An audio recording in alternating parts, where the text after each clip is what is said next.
People often say, ASIC, why don't you put the boot into ASIC more often?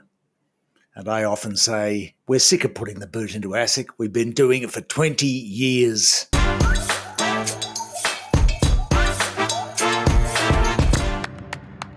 At one point, ASIC Media even set up its own special section on the website called Counterpunch.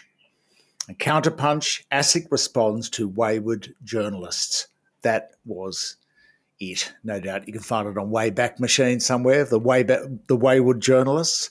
It was about three of us. It was me for being a wayward journalist, Nathan Lynch, who's now head of Thomson Reuters Regulatory Intelligence, and Adele Ferguson, who needs no introduction. The three of us, wayward journalists, of course, we were tickled pink with being wayward journalists. The reason we were wayward, of course, is because we kept on saying how useless ASIC was, because we had so many people coming to us with complaints about ASIC, sending them an automated return message saying, thank you, we've received your complaint, and no further action being taken. We have an alternative view today, the realistic view on ASIC. In fact, if you follow the money, ASIC is an absolute profit powerhouse. It is extremely successful, and we're just about to show you the details. So here it is. You'll see from this extract from the ASIC annual report, the latest annual report, that fees and charges raised for the Commonwealth Government last year were $1.8 billion by ASIC. But did ASIC trouser this magnificent $1.8 billion for its strident, over-the-top enforcement of white-collar crime? No.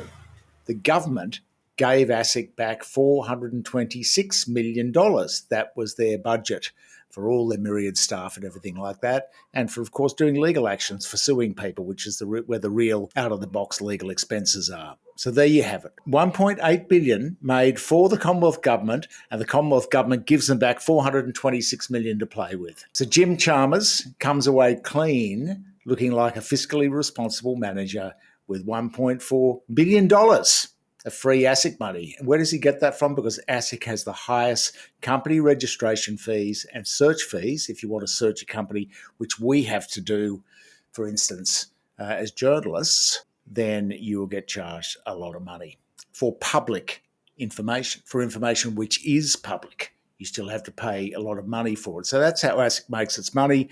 It all goes to the government. So therefore, ASIC is an extremely successful organisation. Would Jim Chalmers appreciate it if ASIC suddenly started spending hundreds of millions of dollars chasing PwC or any of these big miscreants, KPMG, any of the big four? Would he like that if they had to spend $10, $20 million on a court action? Of course he wouldn't like it, because that would take away from his budget. Now, you'll notice too, if you break down these numbers a little bit, you'll notice from the charts that the revenue for government, Jim's revenue, was up 9% last year and up 11% the year before, double digit. But if you look at the ASIC budget, that was up 1%. That's ASIC's budget to spend on enforcement and catching white-collar crims, which it doesn't really want to do because that costs money.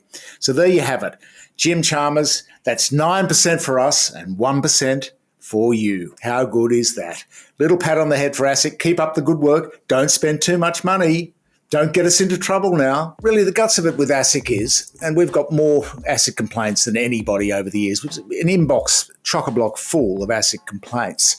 Of bona fide cases, I've given them cases myself I've been involved in. Here it is, black and white. You can pursue this and you can get an investigative win, and occasionally they do. But most of the time they just keep their head low. So this is an outfit that is not expected by government or by the regulatory environment to really go chasing down the big stagecoach robbers of the corporate world like Wild Bill Hickok. Now, these guys are just meant to, round somebody up for being drunk and disorderly in the pub who's not going to sue them in the saloon.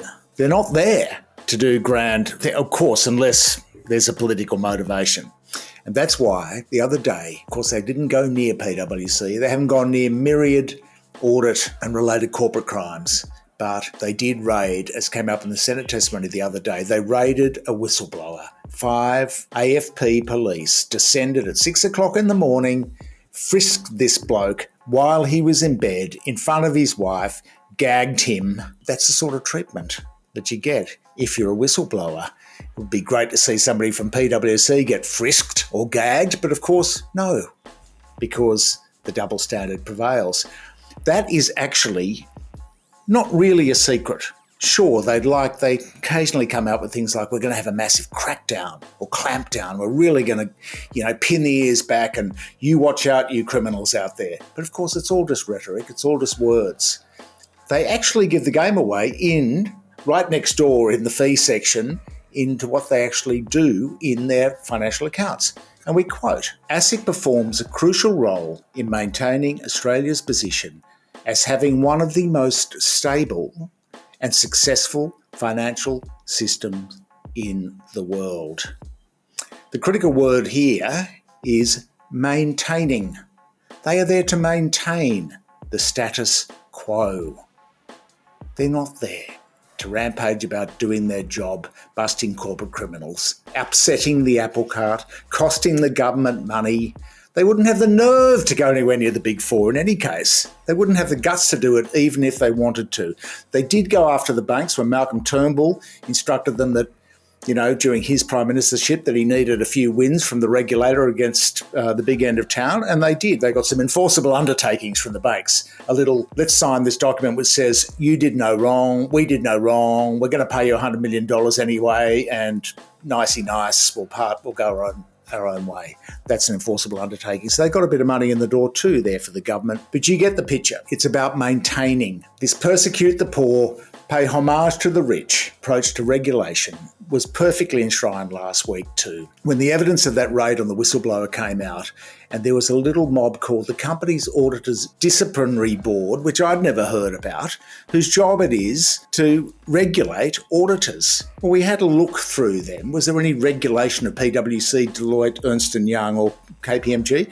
We couldn't find any. In fact, there was only one action this mob, Company's Auditors Disciplinary Board, made in its most recent year, and that was, wait for this, wasn't KPMG, wasn't PwC, it was, they prosecuted this bloke called Rocco Luciano Spagnolo, an auditor from Griffith in southwestern New South Wales, in respect of his audit work done for an insurance broker in Merrijig in rural Victoria. Oh, they threw the book at old Rocco Luciano Spagnolo, they did. But did they come near any of the Big Four? This is regulation, the appearance of regulating, regulation by rhetoric. Meanwhile, ASIC is a massive cash cow for the federal government. And so it'll be keep up the good work. A few years ago, we even busted them we found a contract on the AusTender website saying they'd been paying Goldman Sachs more than $100,000 a month for office cleaning services. We asked them about that and got back,